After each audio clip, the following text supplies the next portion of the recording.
Narpoli police Thane येथे सोनसाखळी चोरी chain स्नॅचिंगचा गुन्हा दाखल होता.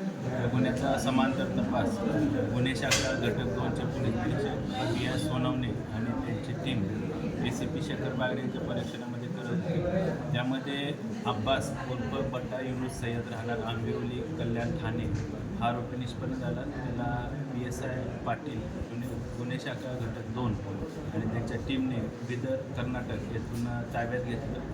त्याच्याकडून एकूण 20 चेन स्नॅचिंगचे गुन्हे उघडकीस आले आहेत. त्यामध्ये 232 ग्रॅम सोनं, त्याची किंमत अंदाजे 30 लाख इतकी आहे. इतकं सोनं जप्त करण्यात आलेलं आहे. सदर आरोपीला आज भिवंडी शहर पोलीस ठाण्याच्या गुन्ह्यामध्ये रिमांडमध्ये घेतलेलं आहे. त्याला मान्य न्यायालयामध्ये आम्ही हजर करून पुढील रिमांड घेणार आहोत. सर कशी होती त्याची मोडस? हा आरोपी खडकपाडा पोलीस स्टेशन येथे दाखल होता मोक्याचा गुन्हा.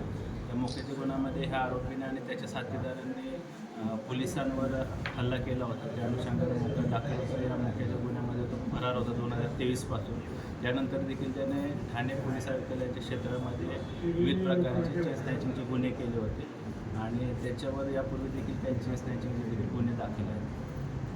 सर, यामध्ये अजून काही आरोपी ताब्यात येण्याची निष्पन्न होतील का येत्या काळात, आणि कशाप्रकारे तपास सुरू आणि कशाप्रकारे जे आहे ही चोरी करायचं, म्हणजे बाईकवरनं केली जायची, घरातनं घरफोडी करून केली जायची? अब्बास उर्फ बट्टा युनुस सय्यद याच्यासोबत अजून काही साथीदार असण्याची शक्यता तपासामध्ये निष्पन्न झालेली आहे. त्याचबरोबर त्यानं सोनसाखळी चोरी करून असण्याच्या गुन्ह्यामध्ये जे सोनं चोरलेलं आहे ते कुठल्या ज्वेलर्सला विकलेलं आहे किंवा अजून कोण त्याचे साथीदार या गुन्ह्यामध्ये सामील आहेत का, त्या अनुषंगाने गुन्हे शाखा घटक 2चं पथक अधिक तपास करत आहे.